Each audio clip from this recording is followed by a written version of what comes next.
Soul Sister тавтай морилноор байна. За тэгэхээр өнөөдрийн бичлэгээрээ манай Soul Sister community дээр ордог healing буюу эдгэрэл сургалтынхаа хамгийн чухал хэсгийг ярьж өгье гэж шийдлээ. Тэгэхээр өнөөдөр юуны тухай ярих гэж байна вэ гэхээр бидний анхаарлын тухай ярина. Social media болон амьдрал дээр бусдын анхаарлыг татахын тулд юу ч хийхэд бэлэн маш эвгүй бөгөөд тэнэг үйлдэлүүдийг гаргадаг хүмүүсийг та олон удаа харж ирсэн баха тий. Тэгэхээр эдгээр хүмүүс нь ил ухаандаа мэдэхгүй байж болно. Гэвч далд ухаан нь хүний анхаарал ямар их чухал юм бэ гэдгийг мэддэг учраас энэхүү үйлдэлүүдийг гаргадаг. За бид болохоор өөрсдийнхөө анхаарлын ямар чухал юм бэ гэдгийг мартдаг учраас энэхүү анхаарлаа байнгын хэрэгцээгүй зүйлс рүү болон ийш тийшээ шилжүүлж байдаг. Мөн анхаарлаа яг хаашаа чиглүүлээд байгаа вэ гэдгээ хүртэл ажиглаж сайн мэдхээ болсон байдаг. Тэгэхээр өнөөдрийн бичлэгээрээ анхаарал гэж юу вэ? Мөн бидэнд яагаад бусдаас анхаарал шаардлагатай болчдгийг, анхаарал шаардлагатай учраас бүр өөрөө өөртөө зовлон болоод асуудлуудыг манифест хийж байдаг тухай мөн энэхүү анхаарлын хүчийг хэрхэн ашиглах вэ гэд маш товчхон яриад бичлэгээ өндөрлөе. За тэгэхээр анхаарал гэдэг маань хязгааргүй тэрхүү нэгэн ухамсарын маань фокус point буюу түүнийг нэгтршүүлсэн хэлбэр байдаг. Бидний биеэр тэрхүү ухамсар өөрөө хязгааргүй урсаж байх ёстой тий. Тэгэхээр бид нар ухамсартай байдлаар буюу зорилготой байдлаар тэрхүү хязгааргүй энергийг ямар нэгэн цэг дээр авчирж иж болдог. Тэгэхээр нэг үгээр бол ерөөсөө анхаарал бол бидний сүнслэг мөнгө, анхаарал бол танд байгаа хамгийн гол том хүч. Тэрхүү ухамсарын энергиэр л бид өөрсдийнхөө травмаг задлж эдгэрлийг явуулах боломжтой байдаг. Материалын байдал мөнгө төгрөгийг хамгийн их чухалчилдаг ертөнц бол өөрөө худал хуурмаг illusion байдаг. Тэгэхээр бидний хамгийн үнэт зүйл үнэндээ бол материалын байдал мөнгө бос бидний анхаарал буюу бидний тэр дотоод энерги хаашаа чиглэж байгаа вэ гэдг нь байдаг. Үүнийг метафор хийж ойлгоё гэвэл бидний тэрхүү хязгааргүй нэг ухамсартай бид бүгд хоорондоо дотоод холбоогоор холбоотой тэрхүү нэгэн ухамсарын нэг хэсэг гэж хэлдэг. За тэгвэл тэрхүү том нэг ухамсарыг нар гэж ойлгох хэрэгтэй тий. Нарны гэрэлд бид нэр томруулдаг шилийг барьж байгаад тэр нарны гэрлийг томруулдаг шилний хүчээр цуглуулад томруулдаг шилнээс тусаж байгаа тусгал цаасыг хүртэл шатаах, пяврыг хүртэл хайлуулах чадaltaй байдаг шүү дээ. Тэр анхаарал бол яг л энэ зүйл. Бидний анхаарал гэдэг бол тэрхүү ухамсар, тэрхүү их энергийг нэг зэг дээр төвлөрүүлж байгаа зүйл байдаг. Тэгэхээр бид нэр үүнийгээ бусад руу алдах үедээ өөрөө өөртөө дотоод эдгэрлийг явуулах нь байтугай өөрөө ямар ч энергигүй болж хоцордог. Тэгээд яагаад би одоо физик би маань өвдөөд байна вэ? Миний сэтгэл санаа хоосон байна вэ гэдгээ гайхаад л өнгөрдөг. За зөвхөн сошиал медиа дээр харагдаж байгаа янз бүрийн үйлдэл хийж байгаа хүмүүсээс гадна гудамжинд хүртэл солиотой галзуу үйлдэл гаргаад бусдын анхаарлыг татах гэдэг хүмүүс байдаг тийм үү. Тэгэхээр тэр хүмүүс маань яагаад энэхүү үйлдэлийг гаргаж ийнэ гэхээр өөрийн дотоод шарах бага насны траума, өнгөрсөн амьдралын кармануудаасаа болоод дотроо маш их блоктой буюу тэрхүү энерги нь урсаж чадхаа болждаг. Ерөөсө блок гэдэг бол хүлцсэн энергийн бөөгнөрлийг хэлдэг. Тэгэхээр энэ тентэн тийм олон хүлцсэн энерги бөөгнөрл байгаад эхлэхээр өөрийн биеэр буюу тэрхүү энерги чөлөөтэй урсаж чадахгүй байна те. Тэгэхээр тэрхүү энерги өөрөөсөө ялгаруулж бүрэн дүрээ амьдарч чадахгүй байна. Тэгэхээр бусдаас маш их анхаарал шаардлагатай болдог. Тэгээд үүнийг ил ухамсараараа удирдах тэрхүү анхаарлаа дотгошоо чиглүүлж чадахгүй болоод эхлэхээрээ далд ухамсар нь ажиллаад тийм солиотой галзуу үйлдэлүүдийг өөрийн удирдлаггүй байдлаар хийж эхэлдэг. За энэ одоо сошиал медиа дээр харагдаж байгаа мундаг хүмүүс дээр ч хамаатай гудамжинд одоо архинд орсон байдаг хүмүүст ч хамаатай байдаг. Тэгэхээр энэ дээд доод ялгаа зааг гараад байгаа бол үнэндээ бол худал хуурмаг яг эцсийн дүндээ яг нэг тэрхүү энергиэр л дутагдаад байна. Өөрийнхөө энергийг чөлөөтэй урсгаж чадахгүй байгаа учраас гаднаас маш их авах шаардлагатай болдгоо гэсэн үг. Бичлэгийн 2 дугаар хэсэг буюу тэрхүү анхаарал дутагдсан бид нэр өөрийнхөө энергийг чөлөөтэй урсгаж чадахгүй, эдгэрэл явуулж чадахгүй байгаагаас болж бид нэр өөртөө зовлон манифест хийж байдаг. За энэний жишээ болохоор их амархан дурддагтана. Хөгшин настай хүмүүс жишээлбэл өөр хүүхдийнхээ анхаарлыг татахын тулд бие чагнаад өөрөө өөртөө маш их физик бие дээр энд ямар нэгэн өвчин болоод альва нэгэн асуудлуудыг манифест хийж идэг те залуу хүмүүсийн хувьд ч гэсэн хайртай амраг хосынхаа анхаарлыг татахын тулд өөрөө өөртөө ингээд асуудал үүсгдэг тиймэрхүү үзэгдэл бол маш их ажиглагддаг. Тэгээд үүнийг бол ухамсаргүйгээр хийж байдаг те хайр анхаарал маш их шаардж чинь гэсэн үг шүү дээ те. Тэгэхээр бид нэр дотроосоо өөртөө эдгэрлийг явуулаад эхлэх үед болохоор энерги чөлөөтэй уурсаад эхлэх юм бол хинээс ч буюу гаднаас ерөөсөө анхаарал ямар ч шаардлагагүй болно. Тэр анхаарлыг шаардахгүй байх тусам тгээс тэг гэж байгаа юм шиг хүмүүс таны дотоод гэрэл улам тод болоод эхлэх үед хүмүүс хүссэн хүсээгүй маш их анхаарлаа хандуулдаг. Учир нь гэвэл хүн бүхэн дотоод даалт ухаанаараа гэрэл рүү тэмүүлж яадаг. Шавж бүхэн тэр нэгэн гэрэл рүү л тэмүүлж байдагтай яг адилхан. Бүгд цаагаараа гэгэрлийг зорж байгаа. Тийм учраас хэрв гаднаас хин нэгнээс анхаарлыг шаардаж хайр халамжийг хүсэж байгаа бол энэ бол буруу тэрхүү анхаарлууд бол хизээ нэгэн загтуусан. Түүний оронд бид нар одоо дотоод травмагаа эдгээснээрээ тэрхүү энергиудыг чөлөөтэй урсгаж өөрөөсөө тэр энерги generate хийх буюу өөрөөсөө гаргаж сурах нь л одоо энэ сүнслэг байдлын хамгийн гол практик байгаа.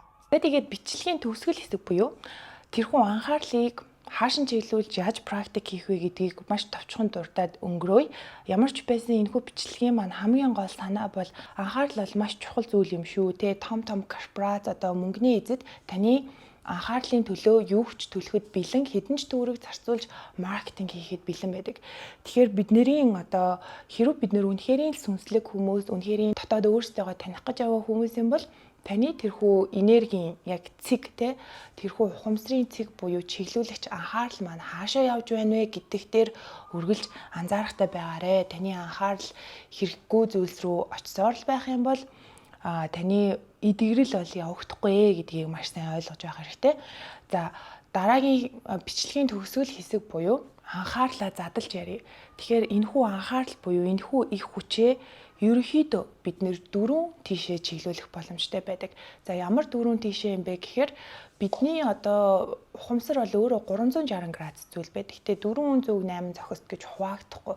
Тэгэхээр ерөнхийдөө бол бид нар анхаарлаа дээшээ чиглүүлж болно, мөн доошоо чиглүүлж болно, дотгошоо чиглүүлж болно, бас гадагшаа чиглүүлж болдог. Бид нар энэ анхаарлаа хаашаа чиглүүлэх вэ гэдэг сонголт буюу free will чөлөөт хүсэлтэй гэдгээ бас дандаа мартдаг.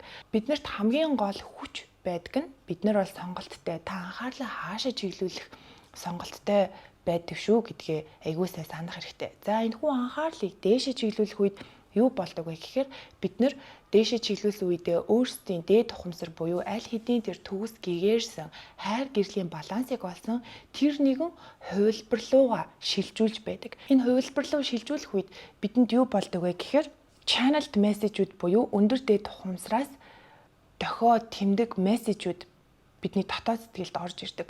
Мөн бид нэр зориг, амьдралын утга учир юу хамгийн чухал юм бэ гэдгээ худал хуурмагт автахгүйгээр мэдэх боломжтой болж эхэлдэг. За харин энэхүү анхаарлыг доош чиглүүлэх үедээ болохоор тархитлогоо буюу бодлын ертөнцөөс гараад өөрийгөө газардуулаад өөрийнхөө тэр оршихуй буюу өөрийн зориг, өөрийн яагаад энд оршиж байгаа вэ гэдэгтээ огт эргэлзэх зүйлгүй болдог. Газардаж эхэлдэг. Тайван амгалан болж эхэлдэг. Суурьтай болдгоо гэсэн үг. За харин тэрхүү анхаарлаа бид нар дотгошоо чиглүүлэх үед болохоор бид нар тэрхүү траума өөрийнхөө шарахыг эдгэх боломжтой болдог. Энэ траума шарах эдгэх, эдгэрэл гэдэг нь болохоор заавал ингээ логик сэтгэлгээгээр хэмжигдэх боломжгүй, үгээр тайлбарлахад хэцүү иймэрхүү зүйлсүүд байдаг. Ерөнхийдөө таны хүлээс болоод байдаг зүйлсийг задлж өгнө. Танд одоо илүү өндөр дээд амьдрал руу таныг чиглүүлж байна те гэгэрэл рүү чиглүүлж байна л гэж ойлгох хэрэгтэй. Тэгэхээр бид нэр анхаарлаа дотгошоо чиглүүлэх үед тэрхүү хүлцсэн энерги буюу энергийн бөөгнөрл болоод биднийг барьж хорж хүлээд байдаг тэр дотоод сэтгэлийн шархуудыг эдгэх боломжтой болдог. Дотгошоо гэдэг нь яг л энэхүү зүрхэн хүрд буюу сүнсний судал зүрх рүүгээ шилжүүлэхийг хэлж байгаа. Харин бид нэр тэр анхаарлаа гадагшаа буюу гадаад эргэн тойрон орчин хүмүүс рүү чиглүүлэх үед болохоор тэрхүү одоо хязгааргүй нөөлт болцоо энерги бусдад өгж байгаатай яг ижилхэн те Гэвч бид нар бүх зүйл баланстай байдгийн адилаар одоо үр хүүхдээ өсгөж байгаа ээж нар, аав нар маань бол хамаг анхаарлаа тийшээ өгчиж тэр хүүхдүүд маань өөрийн гэсэн аураа нь яг тогтвортой хэлбэрээ олоогүй байдаг учраас зайлшгүй хөөхөн игдүүтэй байдлаараа болон attachment тэр зууралтангаараа бидний анхаарлыг татаж хүн болдог нь одоо энэ амьдралын жам яс мөн юм аа. Тэгэхээр хэдүүлээ анхаарлаа гадагш бол өөрийн хамгийн хайртай дотны хүмүүстэй шүүмжлэлгүйгээр хайр инэрлийн хэлбэрээр шилжүүлж харин дотогш бол өөрийнхөө зүрхэн хүрд рүү дээш бол дээд ухамсартай доошо бол өөрийгөө газардуулах ихтэлгийтэйгээ холбогдох байдлаар анхаарлаа чиглүүлж агаарэ.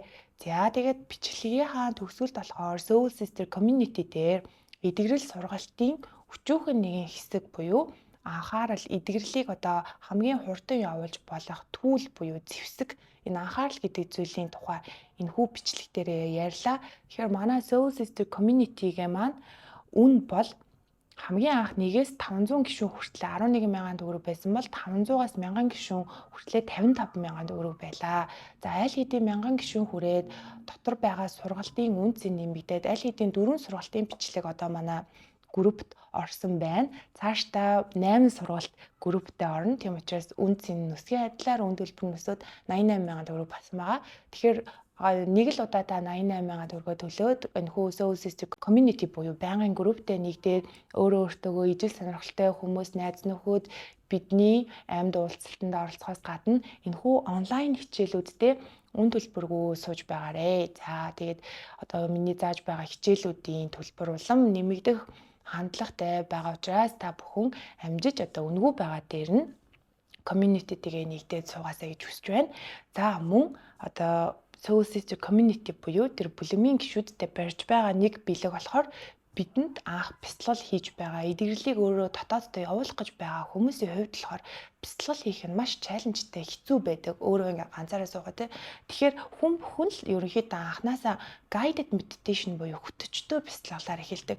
Энэ нь хүртэл маш үр дүнтэй байдаг. Яг зөв хөтлүүлээд явж чадвал тэгэхээр би community дээрээ яг зөвхөн эдгэрэлд зориулсан хөтөчтөө бяцлал хийсэн байгаа.